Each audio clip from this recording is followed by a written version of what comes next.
விதுரனும் வாழைப்பழமும் குருக்ஷேத்திர போருக்கு முன் துரியோதனனின் சூழ்ச்சியால் பாண்டவர்கள் வனவாசம் சென்றனர்.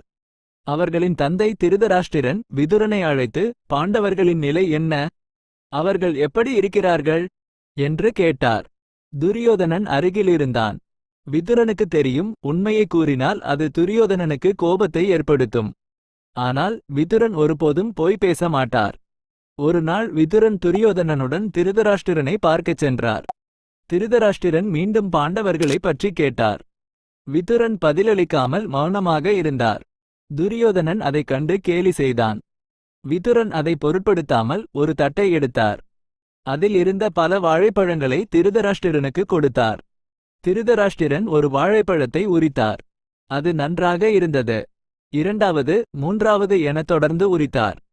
திடீரென அவர் ஒரு கசந்த வாழைப்பழத்தை எடுத்தார். அவர் அதை தள்ளி வைத்துவிட்டு மற்ற நல்ல வாழைப்பழங்களை சாப்பிட்டார். இதைக் கண்ட துரியோதனன், அப்பா, ஒரு கசந்த வாழைப்பழத்தை ஏன் சாப்பிடுகிறீர்கள்?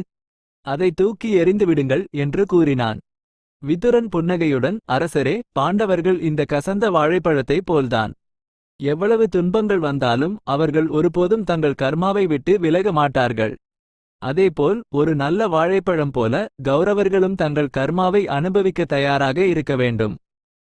பாண்டவர்கள் இந்த கசந்த வாழைப்பழத்தைப் போலத்தான் கசப்பாக தோன்றலாம், ஆனால் அதுவே உண்மையான இன்பத்தை கொடுக்கும் என்று கூறினார்.